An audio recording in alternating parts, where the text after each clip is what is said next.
Hello students, welcome back to my YouTube channel. आपका मेरे इस यूट्यूब चैनल में बहुत बहुत स्वागत है। स्टूडेंट्स, मैं उम्मीद करता हूं कि आप स्वस्थ और बहुत ही मस्त होंगे। ठीक है, जहां पे भी होंगे खुश होंगे और मस्त होंगे। ठीक है, तो बहुत ही इंटरेस्टिंग चीजें हम लोग जिक्र करने वाले हैं आज की इस वीडियो लेक्चर में। तो आप जो भी वर्क डाउन कर रहे हैं सबको स्टॉप करके इस चीजों को देखने के एक्टिव हो जाइए। बहुत ही इंटरेस्टिंग है और ये बोर्ड के लिए बहुत ही इंपॉर्टेंट क्लास होने वाली है। ठीक है, तो आइए बिना किसी देरी के हम स्टार्ट करते हैं एसिड बेस एंड सॉल्ट के पार्ट 2 में। ठीक है, चलते हैं हम लोग। तो एसिड बेस एंड सॉल्ट का पार्ट 2 आप अपने हम लोग देखिए पार्ट 1 मैंने अपलोड कर दिया था, प्लेलिस्ट में आपको मिल जाएगी चीजें। आज हम लोग पार्ट 2 में जिक्र करेंगे बेस के बारे में। किसके बारे में बच्चों?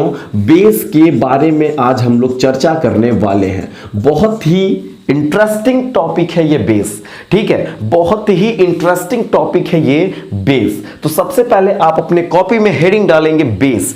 फिर क्वेश्चन आता है दिमाग में, सर ये बेस क्या होता है?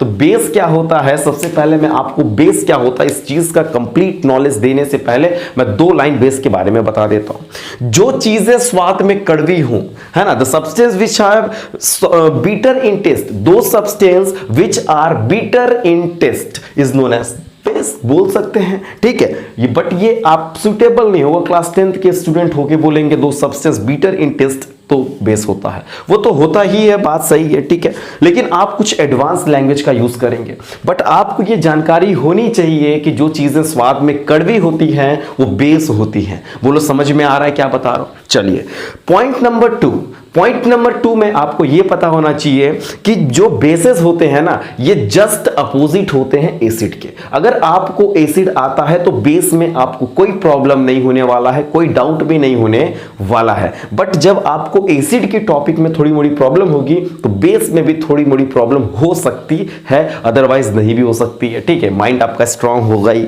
चलिए, तो मैं बात करता हूं बेस के बारे में। तो बेस में आपको समझ में आ गया कि बेस जो होते हैं ये जस्ट अपोजिट होते हैं एसिड का। एसिड के बारे में जो जो आपने पढ़ा उसी का जस्ट अपोजिट कर दो तो वो बेस की बातें हो जाएंगी। बोलो 3 पॉइंट समझ में आ गया कि 2 पॉइंट तो आ गया आपको।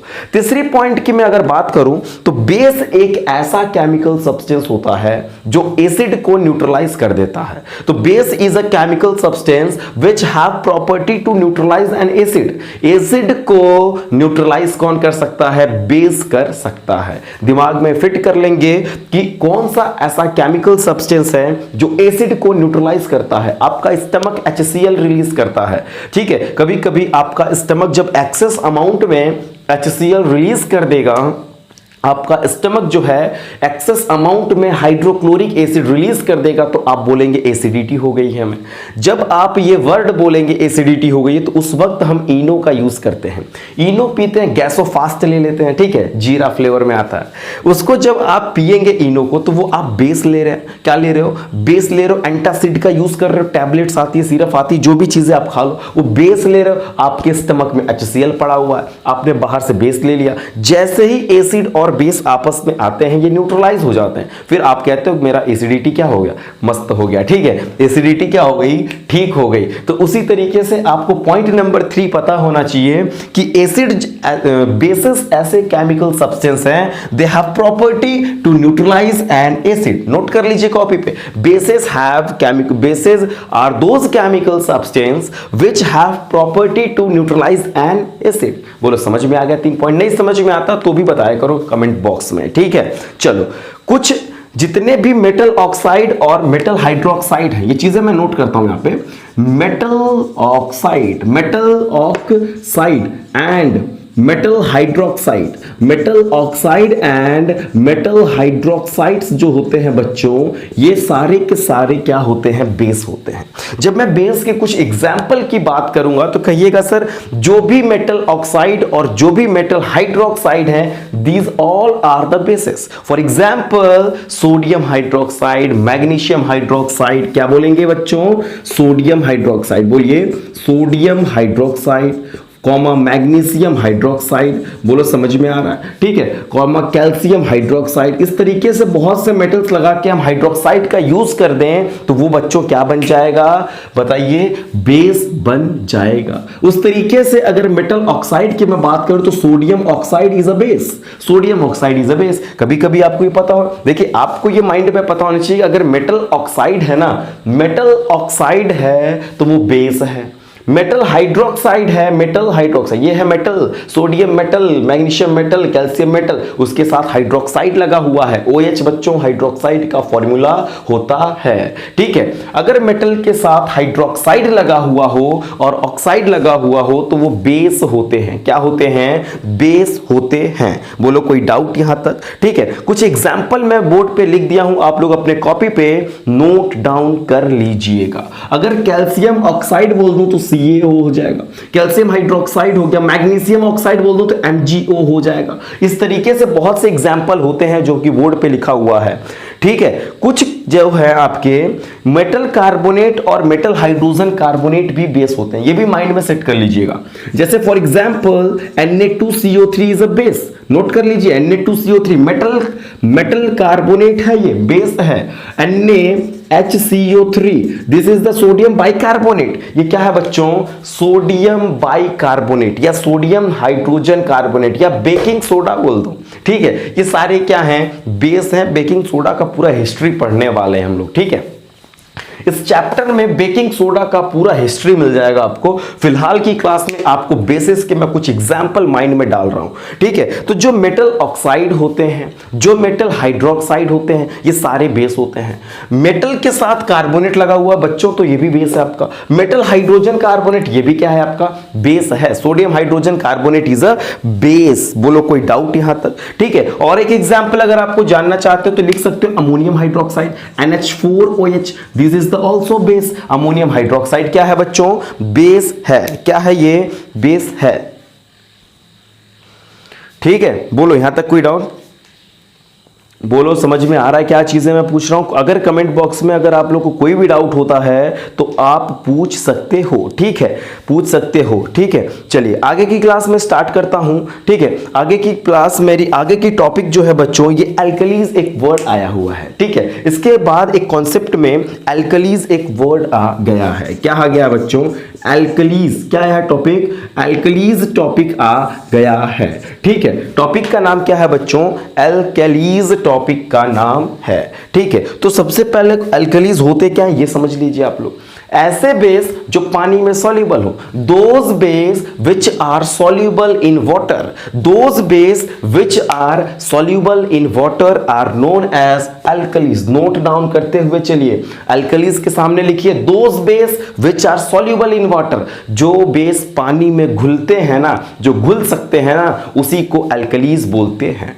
अब कुछ एग्जाम्पल बता दीजिए सर जो बेस पानी में घुल जाए, ठीक है। सारे बेस तो पानी में घुलेंगे नहीं, ऐसी बात तो है नहीं, सारे बेस को पानी में घोल देंगे, बट आपको कुछ एग्जाम्पल पता होना चाहिए जो बेस पानी में घुल जाता है। फॉर एग्जाम्पल सोडियम हाइड्रोक्साइड, क्या लिखेंगे बच्चों, सोडियम हाइड्रोक्साइड क्या होगा, पोटेशियम हाइड्रोक्साइड भी आप लिख सकते हो। ये सारे जो बेस मैं बोर्ड पे लिख रहा हूं ये पानी में क्या होगा बच्चों, सॉल्युबल हो जाएगा। कैल्शियम हाइड्रोक्साइड का एग्जाम्पल बच्चों CaOH का होल ट्वाइस होता है, ये पानी में क्या होंगे, डिसॉल्व हो सकते हैं, ठीक है। अमोनियम हाइड्रोक्साइड, मैग्नीशियम हाइड्रोक्साइड, आप जितने एग्जाम्पल आपको चाहिए मैं सारा का सारा मेंशन कर रहा हूं, ठीक है। ये भी बच्चों क्या होगा, ये सारे बेसिस जो हैं पानी में घुल जाएंगे। अगर आप सोडियम हाइड्रोक्साइड को केमिस्ट्री लैब में जाएं और सोडियम हाइड्रोक्साइड को वाटर में डिसॉल्व करें तो ये इजीली क्या होगा, डिसॉल्व हो जाएगा। उसको एल्कलीज बोलते हैं। What is alkalis, those base which are soluble in water, that is known as alkalis. For example sodium hydroxide, potassium hydroxide, calcium hydroxide, ammonium hydroxide and magnesium hydroxide and etcetera लगा लीजिए। इस तरीके से मैंने बहुत से एल्कलीज के बारे में चर्चा कर दिया। स्टूडेंट्स अगली टॉपिक ये आती है कि क्यों ये सारे बेसिस जो आपने सर बोर्ड पे लिखा ना, ये क्यों कॉमन है? Why all bases are common in nature? Why all bases are common in nature? क्यों सारे बेस जो होते हैं बच्चों ये कॉमन हैं? ये पूरे बेस की मैं बात कर रहा हूं, जो भी मैंने बोर्ड पे लिख दिया ये सारे बेस कॉमन क्यों होते हैं। तो आपको मैं बता दूं कि क्यों सारे बेस कॉमन होते हैं। जब आप किसी बेस को वाटर में डिसॉल्व करें, जो बेस पानी में घुलता है वो बच्चों एल्कलीज होता है। किसी बेस को अगर आप पानी में डालते हो तो वो हाइड्रोक्साइड आयन रिलीज करेगा। क्या रिलीज करेगा बच्चों? हाइड्रोक्साइड आयन का फॉर्मूला OH नेगेटिव होता है। चीजें समझ में आ रही है तो बोलो यस सर, थंबनेल दबा दो, ठीक है। लाइक का बटन दबाओगे तो समझ में आ जाएगा, चीजें समझ में आ रही हैं, ठीक है। अगर फॉर एग्जाम्पल की मैं बात करूं, मैंने NaOH ले लिया बच्चों, NaOH को मैंने डाल दिया वाटर में। किस में डाल दिया बच्चों? H2O में मैंने डाल दिया। जैसे ही NaOH को वाटर में डाला गया, Na पॉजिटिव बन गया प्लस Na पॉजिटिव बन गया और OH निगेटिव बन गया। जरा बताइए हाइड्रोक्साइड आयन बना कि नहीं बना? हाइड्रोक्साइड आयन बना, तो आपको यही तो चाहिए था, ठीक है। हाइड्रोक्साइड आयन सारे बेसेस जो होते हैं रिलीज करते हैं, प्रोड्यूस करते हैं, इस वजह से सारे बेस कॉमन होते हैं। सिंपली आंसर बताइएगा, why all bases are common in nature? All bases are common in nature because when any bases are dissolved in water then it produce hydroxide ion। समझ में आ रहा है क्या बोल रहा हूं? कोई भी बेस को वाटर में डालेंगे तो वो हाइड्रोक्साइड आयन ही प्रोड्यूस करेगा। कैल्शियम हाइड्रोक्साइड को डालो तो वो भी OH निगेटिव, कैल्शियम आयन और हाइड्रोक्साइड आयन। अमोनियम हाइड्रोक्साइड को डालो तो अमोनियम प्लस OH निगेटिव दे देगा। OH निगेटिव से तो आपको मतलब है, ठीक है। Mg को डाल दो, MgOH का होल ट्वाइस। मैग्नीशियम हाइड्रोक्साइड डालोगे तो OH निगेटिव फिर भी मिल जाएगा। OH डालो, इसको KOH डालो, फिर भी कोई भी बेस डाल लोगे तो सारे के सारे बेसेस क्या करेंगे बच्चों? OH निगेटिव रिलीज कर देंगे। इस वजह से सारे बेसेस कॉमन होते हैं। बोलो कोई डाउट हो तो? सारे बेसेस कॉमन क्यों होते हैं? क्योंकि आप किसी भी बेस को वाटर में डालिए और वो हाइड्रोक्साइड आयन ले जाइए, सारे के सारे बेसेस हाइड्रोक्साइड आयन रिलीज करते हैं, इस वजह से वो बेस कॉमन होते हैं। बोलो डाउट तो होगा नहीं कोई? चलो, बेसेस जो होते हैं बच्चों, बेसेस जो होते हैं ये दो टाइप्स के होते हैं। कितने टाइप्स के होते हैं बच्चों? 2 टाइप्स के बेस होते हैं। यहां पे मैं लिख सकता हूं 2 टाइप्स के बेस, ठीक है। 2 types of base, 2 types of base, 2 types of base. First बच्चों की बात करता हूं। फर्स्ट बेस का जो टाइप है ये स्ट्रॉन्ग बेस है। क्या है बच्चों? Strong base. Strong base. What is strong base? Strong base क्या होता है? मैं बात कर रहा हूं स्ट्रॉन्ग बेस और weak base. How many types of base? There are 2 types of base. First one is strong base and second one is weak base. Second one is weak base. चलिए, strong base क्या होते हैं? ऐसे base जो पानी में घुलने के बाद लार्ज अमाउंट में हाइड्रोक्साइड आयन रिलीज करें एंड कंप्लीटली आयोनाइज हो जाएं। ठीक है, फिर से एक बार सुनिए। What is strong base? Those base which are completely ionize in water and produce large amount of hydroxide ion. ऐसे बेस जो पानी में पूरी तरीके से सॉल्यूबल हो, कंप्लीटली हो आयोनाइज, कंप्लीटली आयोनाइज हो जाएं और लार्ज अमाउंट में क्या दे दें? लार्ज अमाउंट में क्या दे दें? आपका हाइड्रोक्साइड आयन दे दें। दो ही चीज आपको समझना है, एक तो कंप्लीटली आयोनाइज और तो लार्ज अमाउंट में OH है। बोलो समझ में आ गया क्या बता रहा हूं? Those base which are completely ionize, इसका मतलब क्या होता है? ऐसे बेस जो पानी में पूरी तरीके से ब्रेक डाउन हो जाएं, स्प्लिट हो जाएं, डिसोसिएट हो जाएं, टूट जाएं। जो बेस पूरी तरीके से पानी में टूट जाएं और लार्ज अमाउंट में क्या प्रोड्यूस करते हैं? हाइड्रोक्साइड आयन प्रोड्यूस करते हैं। Those base completely ionize in water and produce large amount of hydroxide ion, that is known as strong base. For example sodium hydroxide. Sodium hydroxide. Sodium hydroxide is the strong base. Potassium hydroxide. Potassium hydroxide is the strong base. ये बच्चों क्या है? Strong base है। ठीक है, बोलो समझ में आ गया क्या बता रहा हूं? ठीक, उसके बाद सर ये वीक बेस क्या होते हैं? वीक बेस जरा बताइएगा। Weak base is the just opposite of a strong base. Weak base ऐसे बेस होते हैं जो पार्शियली आयोनाइज्ड होते हैं वाटर में। वीक बेस ऐसे बेस होते हैं जो पार्शियली आयोनाइज होते हैं वाटर में, पूरी तरीके से वो पानी में आयोनाइज नहीं होते हैं, पार्शियली आयोनाइज होते हैं। ठीक है, और तो और लेस अमाउंट में, स्मॉल अमाउंट में हाइड्रोक्साइड आयन रिलीज करते हैं। स्ट्रॉन्ग बेस क्या करता है बच्चों? स्ट्रॉन्ग बेस क्या करता है? लार्ज अमाउंट में हाइड्रोक्साइड आयन देगा। बोलो समझ में आ गया?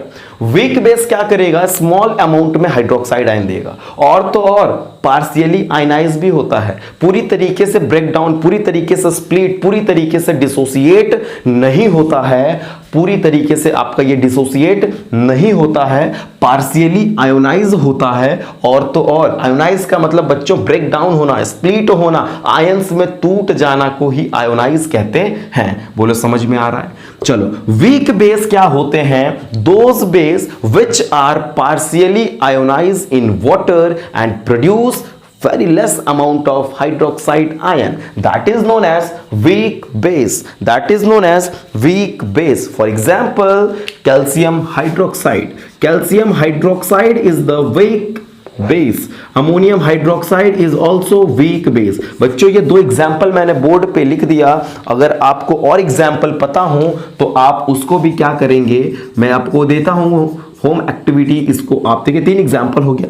Magnesium hydroxide is also weak base. आपको कुछ एग्जाम्पल्स को कमेंट बॉक्स में डालने हैं, सर ये वीक बेस के एग्जाम्पल हैं, ये स्ट्रॉन्ग बेस के एग्जाम्पल है, इसके अलावा डालेंगे। ठीक है, इन केस नहीं आता है आपको तो इसको भी रिपीट करके डाल सकें, एटलीस्ट पता तो चलेगा ये वीडियोस यहां तक आपने देखा है। ठीक है, इस वजह से ये चीजें मैं आपको दे रहा हूं। बोलो समझ में आ गया? स्ट्रॉन्ग बेस वीक बेस में तो कोई डाउट होने वाला नहीं है, इस चीज को अच्छे से आप नोट डाउन कर लीजिए। चलिए मैं इसको इरेज करता हूं, उसके बाद हम लोग चर्चा करेंगे प्रॉपर्टीज के बारे में। ठीक है, किसके बारे में बच्चों? प्रॉपर्टीज ऑफ बेस के बारे में आज हम लोग डिस्कस करने वाले हैं। बहुत ही इंटरेस्टिंग और जबरदस्त प्रॉपर्टी आज हम लोग पढ़ेंगे, और इतनी इंटरेस्टिंग है और एग्जाम में इससे क्वेश्चंस आने वाले हैं। ठीक है, चलो तो स्टार्ट करो। आप लोग हेडिंग डालो प्रॉपर्टीज ऑफ बेसिस। क्या डालोगे बच्चों? Properties of basis. Properties of basis. ठीक है बच्चों, प्रॉपर्टीज ऑफ बेस मैंने क्या डाल दिया? हेडिंग डाल दिया। फर्स्ट प्रॉपर्टी बच्चों क्या होगा? Bases are bitter in taste. Bases are bitter in taste. Base जो होता है ये स्वाद में कड़वा होता है। Bases are bitter in taste. Bases are bitter in taste. Bitter in taste. Bases जो होते हैं स्वाद में क्या होते हैं? कड़वा होते हैं। चलिए सेकंड पॉइंट देखते हैं। बेसिस जो होते हैं बच्चों वो feel soapy to touch. Bases are feel soapy to touch. Soapy means बच्चों यहां पे स्लीपरी की बात हो रही है, फिसलना। स्लीपरी मतलब समझते हो आप लोग? फिसलना, टच करने पे आपको लगेगा कि क्या हो रहा है, ये फिसल रहा है एक तरीके से, साबुन की तरह एक तरीके से, ऐसा समझिए। स्लीपरी की बात हो रही है। ठीक है, तो बेसेस जो होते हैं टच करने पे आपको स्लीपरी महसूस होगा। ठीक है, ऐसे बेस की ये प्रॉपर्टी हो गई। ठीक है, बेस जो होता है बच्चों ये रेड लिटमस को ब्लू में कन्वर्ट करता है। बेसिस टर्न लिखिए यहां पे, bases turn red litmus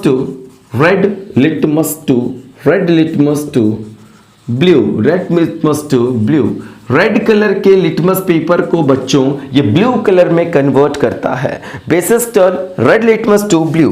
base जो होते हैं ये रेड कलर के लिटमस पेपर को ब्लू कलर में कन्वर्ट करते हैं। बोलो कोई डाउट? ठीक है, कोई डाउट हो इसमें, 3 प्रॉपर्टी में कोई डाउट हो तो पूछ सकते हो कमेंट बॉक्स में। चलो प्रॉपर्टी नंबर 4 देखिएगा। Property number 4, basis conduct electricity in solution. Basis conduct electricity in solution bases जो होते हैं ये इलेक्ट्रिसिटी कंडक्ट करते हैं, मतलब कह सकते हैं कि दे आर इलेक्ट्रोलाइट। बेसेस जो होते हैं ये इलेक्ट्रोलाइट होते हैं क्योंकि इलेक्ट्रिसिटी कंडक्ट करते हैं। इनका सोल्यूशन जो है, बेसेस का सोल्यूशन इलेक्ट्रिसिटी कंडक्ट करता है, इस वजह से हम बेस को इलेक्ट्रोलाइट कह सकते हैं। इलेक्ट्रोलाइट का मतलब जो लिक्विड सोल्यूशन इलेक्ट्रिसिटी कंडक्ट करता हो, जो लिक्विड इलेक्ट्रिसिटी कंडक्ट करता हो, जो स्टेट इलेक्ट्रिसिटी कंडक्ट करता हो, उसी को तो बोलते हैं इलेक्ट्रोलाइट। तो बेसिस सॉल्यूशन कंडक्ट इलेक्ट्रिसिटी। बोलो कोई डाउट यहां तक? चलो उसके बाद बच्चों property number fifth. Property number fifth में क्या होगा, बेस का रिएक्शन बच्चों हम करा देते हैं मेटल के साथ। Base react with metal. Base का रिएक्शन बच्चों अगर मेटल के साथ हो जाए तो बच्चों सॉल्ट और हाइड्रोजन गैस मिल जाएगा। क्या मिलेगा? सॉल्ट एंड हाइड्रोजन गैस मिल जाएगा। फॉर एग्जांपल बेस के जगह पे हम लोग रखते हैं सोडियम हाइड्रोक्साइड।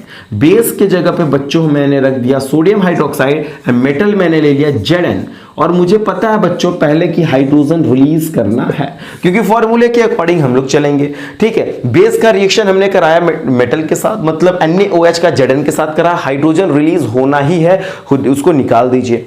उसके बाद बच्चों सॉल्ट बनेगा। यहां पे सॉल्ट बच्चों सोडियम जिंकेट बनेगा।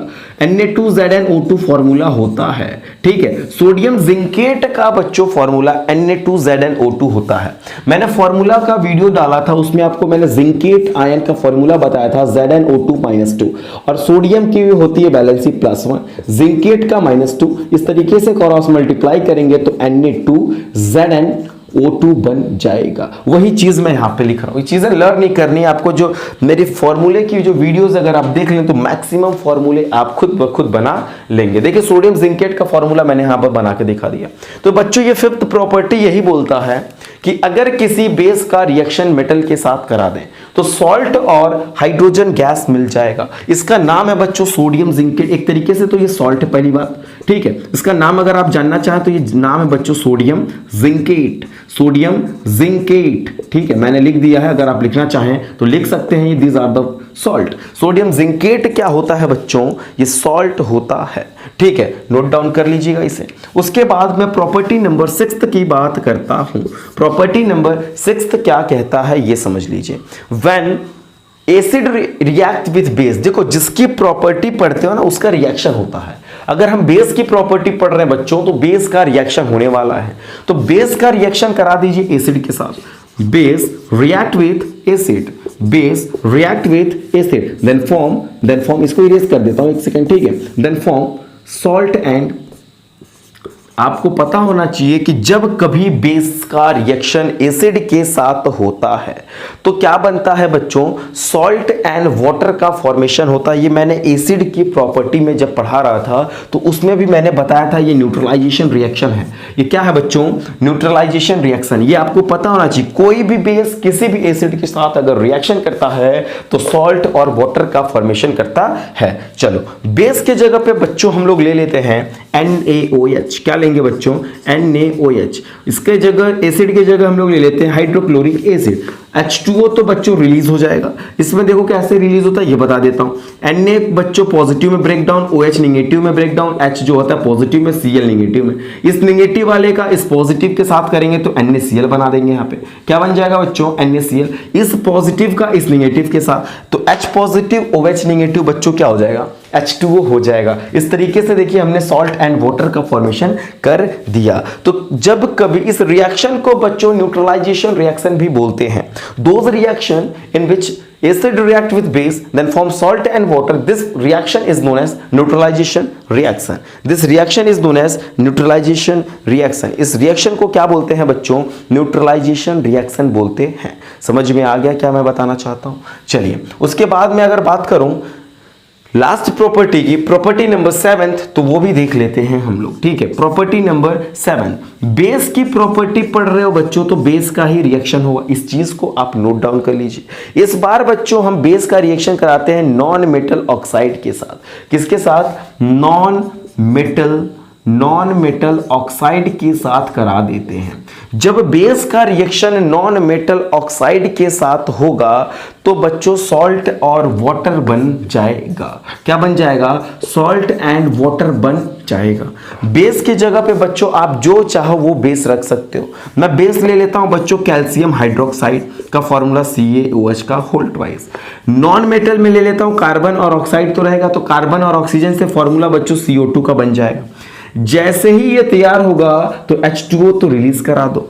अब बच्चों मामला फंसता है इसका मेटल, इसका सॉल्ट क्या बनेगा? तो इसको सॉल्ट बनाना बहुत ही सिंपल है, कैल्शियम कार्बोनेट बन जाएगा, क्योंकि यहां से पानी के मॉलिक्यूल्स जो हैं निकल गए थे, तो मेटल कार्बोनेट यहां पे बन गया। क्या बन गया बच्चों? मेटल कार्बोनेट बन गया। ठीक है, तो ये बच्चों आपका एक तरीके से सॉल्ट बन गया। ये पूरी की पूरी मैंने प्रॉपर्टीज आपको बेस की लिख के दिखा दिया। एक बार रिवीजन मार लीजिए फटाफट। बेसेस जो होते हैं स्वाद में टेस्ट कड़वे होते हैं। बेसेस जो होते हैं टच करने पे सोपी फील करेंगे। बेसेस जो होते हैं रेड लिटमस को ब्लू कलर में कन्वर्ट करने की उनके पास प्रॉपर्टी होती है।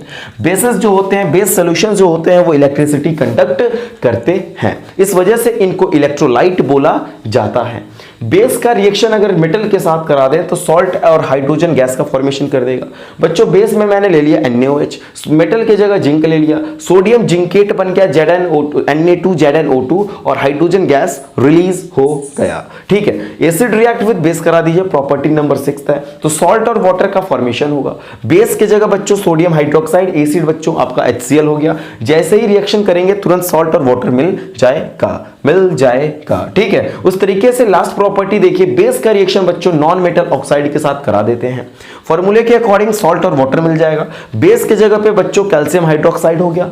नॉन मेटल ऑक्साइड आप कार्बन डाइऑक्साइड, कोई भी आप नॉन मेटल ऑक्साइड ले सकते हो, नॉन मेटल रखिए और ऑक्सीजन के साथ एक फॉर्मूला बना लीजिए। अगर फॉर्मूला नहीं बनाने आता तो मेरी प्लेलिस्ट में वीडियो पढ़िए हाउ टू मेक फॉर्मूला, आप तुरंत फॉर्मूला बना सकते हैं, चाहे कोई भी फॉर्मूला हो। ठीक है, कॉमन नेम के साथ भी उसमें बताया गया, बहुत अच्छे से वो वीडियो बताई गई है। लगभग कई सारे 100 फॉर्मूले के आसपास मैंने उसमें कॉमन नेम के फॉर्मूलेस प्रोवाइड किया है। ठीक है, तो चीज़ें आप एक बार देखेंगे तो आपका माइंड इन्हांस जरूर करेगा। फॉर्मूला बनाना आपको 101% आएगा। ठीक है, उसमें गारंटी के साथ सिखाया जा रहा है, तो आप इस वजह से उसको क्या करें, देख लें। ठीक है, तो जैसे ही मैंने बेस का रिएक्शन नॉन मेटल ऑक्साइड के साथ कराया, वाटर निकाल दो, मेटल कार्बोनेट का फॉर्मेशन हो गया। ये बच्चों क्या था, प्रॉपर्टी थे बेस के, समझ में आ गया। चलिए उसके बाद बच्चों बेस का मैं यूजेस बताने जा रहा हूं।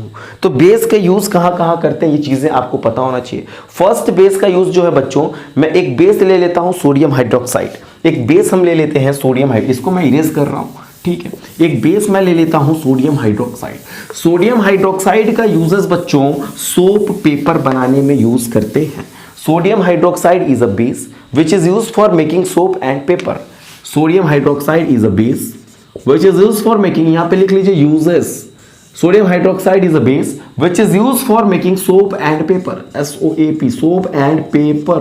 सोप और पेपर बनाने के लिए आप सोडियम हाइड्रोक्साइड का यूज करते हैं, क्योंकि यहाँ पे हम एक पर्टिकुलर इंडिविजुअल बेसिस के बारे में जिक्र करेंगे। ऐसा नहीं कि हम बोल देंगे ये bases are use for making soap and paper. क्या सारे बेस सोप और पेपर बनाएंगे क्या? ऐसा तो नहीं होगा। क्या सारे बेस सोप और पेपर बना सकते हैं? क्या सारे बेस का हम यूज कर सकते हैं? नहीं कर सकते। इस वजह से बच्चों इंडिविजुअल बेस करके हमें पढ़ना पड़ेगा। एक एक बेस की यूजेस आपको जाननी पड़ेगी। आप राउंड फिगर नहीं बोलेंगे कि bases are use for this, bases are use for that, bases are use for this. इस तरीके से नहीं चल पाएगा। तो आपको बोलना पड़ेगा सोडियम हाइड्रोक्साइड का यूज बच्चों करते हैं सोप और पेपर बनाने में। उसके बाद बच्चों कैल्शियम हाइड्रोक्साइड का यूज करेंगे ब्लीचिंग पाउडर बनाने में। कैल्शियम हाइड्रोक्साइड का फॉर्मूला बच्चों CaOH का होल ट्वाइस होता है।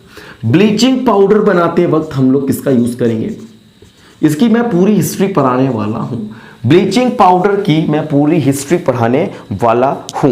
ठीक है, ब्लीचिंग पाउडर का पूरा डिटेल आपको मिलेगा। तो ब्लीचिंग पाउडर जो है बच्चों वो कैल्शियम हाइड्रोक्साइड की मदद से बनता है। बोलो दो डाउट हो तो पूछ सकते हो।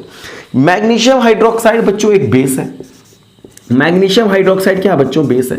इसका यूज करते हैं हम लोग एंटासिड प्रिपेयर करने के लिए। It is used antacid, antacid का करने के बनाने के लिए हम लोग इसका यूज करते हैं। एंटासिड जो होते हैं बच्चों, ये आपका न्यूट्रलाइजेशन करने का काम करता है। स्टमक में जब HCl रिलीज होता है तो हम लोग MgOH whole twice magnesium hydroxide लेते हैं, एंटासिड जो बनता है उसमें इसका यूजेस करते हैं। जब लेते हैं तो कंडीशन क्या होती है, न्यूट्रल हो जाती है। जो आपके स्टमक में HCl प्रोड्यूस हुआ था वो कंडीशन क्या होगी, न्यूट्रल हो जाएगी, न्यूट्रल हो जाएगी। इस वजह से फिर आपका जो डाइजेशन होगा, जो आपकी एसिडिटी होगी वो मस्त हो जाएगी, ठीक हो जाएगी। चलिए उसके बाद बात करते हैं फोर्थ बेसिस के बारे में। फोर्थ बेस है बच्चों सोडियम कार्बोनेट। सोडियम कार्बोनेट बच्चा एक बेस है। क्या है ये, बेस है। इसका यूज करेंगे हार्ड वाटर को सॉफ्ट करने के लिए, ठीक है। वॉशिंग सोडा इसको हम लोग कहते हैं। देखिए सोडियम कार्बोनेट का यूज करते हैं हम लोग हैं वॉशिंग सोडा के रूप में, ठीक है। सोडियम हाइड्रोक्साइड का यूज करते हैं वॉशिंग सोडा के रूप में, और तो और पानी को सॉफ्ट बनाने के लिए, हार्ड वाटर को सॉफ्ट बनाने के लिए हम लोग क्या करेंगे, वॉशिंग सोडा का यूज करेंगे, मींस सोडियम कार्बोनेट का यूज करेंगे। उसके बाद बच्चों एक और बेस समझ लीजिए, sodium hydrogen carbonate. Sodium hydrogen carbonate का यूज करते हैं बच्चों फायर एक्सटिंग्विशर, आग बुझाने की जो यंत्र होती है बच्चों, जो सिलेंडर होता है उसमें क्या होता है, सोडियम हाइड्रोक्साइड भरे हुए होते हैं।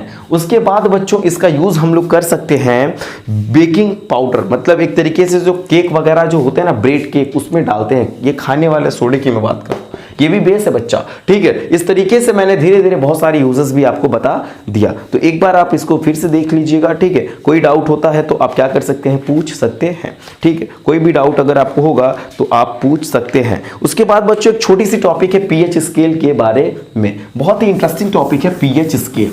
क्या है बच्चों, पीएच स्केल बहुत ही इंटरेस्टिंग टॉपिक है, उसको भी मैं इसी में जिक्र कर देता हूं ताकि आपका डाउट जो हो खत्म हो जाए। पीएच स्केल क्या होता है, सबसे पहले पीएच का फुल फॉर्म आप समझ लीजिए। पीएच का फुल फॉर्म बच्चों पावर ऑफ हाइड्रोजन या पोटेंशियल हाइड्रोजन बोलते हैं। पीएच का फुल फॉर्म बच्चों पावर ऑफ हाइड्रोजन होता है। पीएच स्केल एक ऐसी स्केल होती है जो किसी भी सॉल्यूशन का एसिडिटी और बेसिडिटी बताने में मेजर करने का हम लोग यूज करते हैं, ठीक है।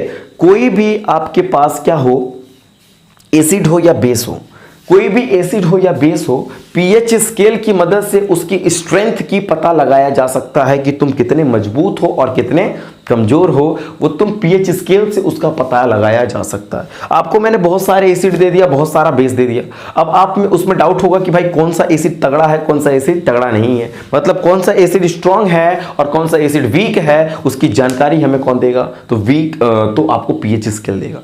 पीएच स्केल बच्चों ये मेजर करता है, पीएच स्केल क्या करता है, मेजर करता है कि वो जो आपने मटेरियल लिया है वो उसकी एसिडिटी और बेसिडिटी को, मतलब पीएच स्केल जो होगा बच्चों ये क्या करेगा, मेजर करेगा एसिड और बेस की स्ट्रेंथ को।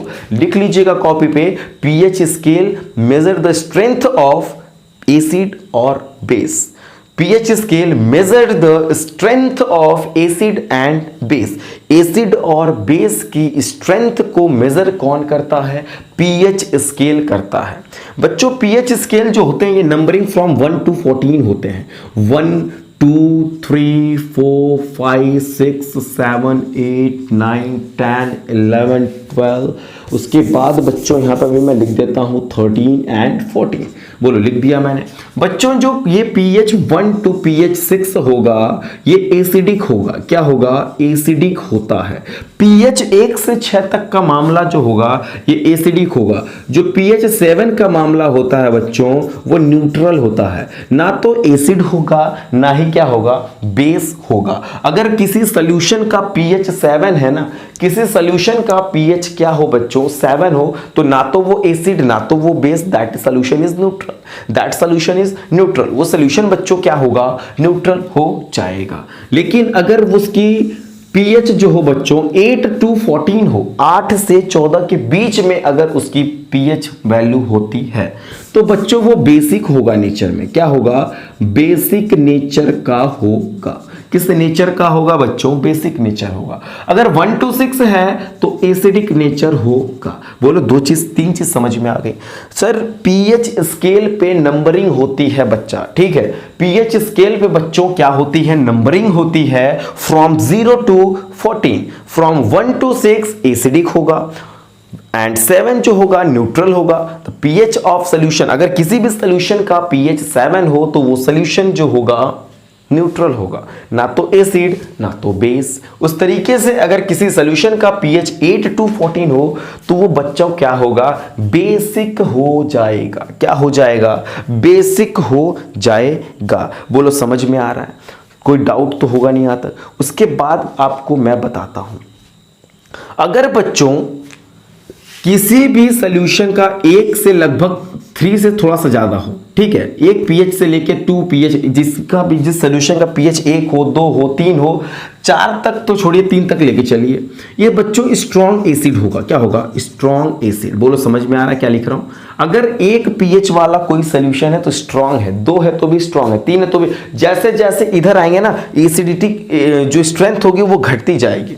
जैसे जैसे आप 1 से 6 की तरफ जाएंगे, एसिडिक स्ट्रेंथ जो होगी वो घटते चली जाएगी। यानी कि 4, 5, 6 वाला बच्चों एक तरीके से आपका वीक एसिड हो जाएगा।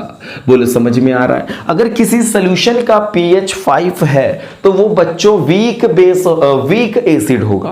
समझ में आ रहा है? वो सोल्यूशन क्या होगा? वीक एसिड होगा। अगर किसी सोल्यूशन का पीएच 3 हो, 1 हो, 2 हो तो वो सोल्यूशन बच्चों क्या होगा? स्ट्रॉन्ग एसिड होगा। क्या होगा? स्ट्रॉन्ग एसिड होगा। बोलो कोई डाउट यहां पे? चलो आगे देखो। अगर बच्चों किसी भी सोल्यूशन का पीएच 8 हो, 9 हो, 10 हो और लगभग 11 से कुछ आधा या 11 के नियर अबाउट हो, समझ लो 11 तक बहुत है, ठीक है, 11 के पहले ही रहो आप लोग, ठीक है, तो लगभग 8, 9, 10 को ही ले लीजिए, ये वीक बेस होंगे। क्या होंगे? Weak base. आपको ये बात तो पता था कि 8 से 14 पीएच फ्रॉम 8 to 14 जो होते हैं बेसिक होते हैं नेचर में, बट 8, 9, 10 जो होंगे वो वीक बेस होते हैं। 11, 12, 13, 14 की अगर मैं बात करूं तो वे स्ट्रॉन्ग बेस होंगे। क्या होंगे? स्ट्रॉन्ग बेस होंगे। बोलो कोई डाउट इसमें? कुछ लोगों का मैं पीएच वैल्यू बता देता हूं, आप अपने कॉपी पे नोट डाउन कर लीजिएगा। प्योर वाटर का पीएच बच्चों जो होता है 7 होता है। प्योर वाटर का पीएच कितना होता है? 7 होता है। पीएच वैल्यू कितनी होती है बच्चों? 7 होती है। प्योर वाटर का पीएच कितना? 7। यानी कि कंडीशन क्या होगी? एसिडिक की, बेसिक की, न्यूट्रल। तो क्या बोलेंगे बच्चों? न्यूट्रल बोलेंगे। मिल्क का बच्चों 6.5 होगा, नोट डाउन कर लीजिएगा। मिल्क का पीएच जो होगा बच्चों 6.5 होगा। बताइए एसिडिक, बेसिक या न्यूट्रल? तो बच्चों क्या होगा? 6.5। 7 से कम है ना, तो एसिडिक हो जाएगा। चलो और तो और बच्चों, और किसी का एग्जाम्पल बताइए, ठीक है, और बताते हैं किसी चीज का। टोमेटो का बताइए, ब्लड का बताइए। चलिए ब्लड का इंपॉर्टेंट है बच्चों, ब्लड का होता है 7.4। ब्लड का लिख सकते हो बच्चों आप पीएच कितना? 7.4। इस तरीके से बच्चों आपको ये पता हो गया होगा कि 7.4 मतलब बेसिक होगा नेचर में। क्या होगा नेचर में? बेसिक होगा। ठीक है, आपको इतने सारे भी चीजें जो मैं बता रहा हूं उसको कॉपी पे नोट डाउन कर लीजिएगा। ठीक है, जो हमारे स्टमक में गैस्ट्रिक जूस रिलीज होती है बच्चों, उसका पीएच 1.4 होता है। जो हमारे स्टमक में गैस्ट्रिक जूस रिलीज होती है, गैस्ट्रिक जूस का पीएच जो होगा बच्चों 1.4 होगा। इंपॉर्टेंट है, नोट डाउन कर लीजिएगा गैस्ट्रिक जूस का। और वैसे हाइड्रोक्लोरिक एसिड जो होता है, जो रियल में हाइड्रोक्लोरिक एसिड होता है बच्चों, उसका पीएच 1 होता है। कितना होता है बच्चों? 1। स्ट्रॉन्ग एसिड है 1। 1.4 भी स्ट्रॉन्ग है, ऐसी बात नहीं है कि वीक होगा। ठीक है, तो ये सारी चीजें नोट डाउन कर लीजिएगा। और कुछ आप एग्जाम्पल कमेंट बॉक्स में डालेंगे कि सर ये बेस स्ट्रॉन्ग है, ये इसकी मतलब इसका पीएच इतना है तो ये स्ट्रॉन्ग है। इस तरीके से आप अपने कुछ एग्जाम्पल्स को कमेंट बॉक्स में मेंशन जरूर करेंगे। समझ में आ रहा है? चलिए, कुछ हम क्या करते हैं अपने एवरीडे लाइफ में, पीएच की कुछ इंपॉर्टेंस भी है, उस चीज को हम समझ लेते हैं कि हमरे मतलब अपने रोजाना जिंदगी के में इंपॉर्टेंस है पीएच का। कुछ सबसे फर्स्ट अगर मैं बात करूं तो पीएच का इंपॉर्टेंस हमारे डाइजेस्टिव सिस्टम में खुद है। पीएच का इंपॉर्टेंस हमारे डाइजेस्टिव सिस्टम में खुद है। हमारा स्टमक क्या करता है, HCl रिलीज करता है, मतलब कि 1.4 का पीएच उसका रिलीज कर रहा है, यानी कि एसिडिक रिलीज कर रहा है। क्या रिलीज कर रहा है, एसिड रिलीज कर रहा है। अब हम लोग क्या करेंगे, जब एसिड रिलीज करेगा तो हमें उसे न्यूट्रल बनाने के लिए हमें पीएच एवं 7 लेना पड़ेगा, कोई 8, 9, 10, 11, 12 लेना पड़ेगा। तो इस तरीके से फिर हम क्या करेंगे, बेस लेंगे। तो बेस लेने के बाद कंडीशन न्यूट्रल होगी तो हमारा एसिडिटी खत्म हो जाएगा। तो इस तरीके से हमारे एंटासिड टैबलेट्स भी आते हैं, वो भी हम लोग यूज करते हैं।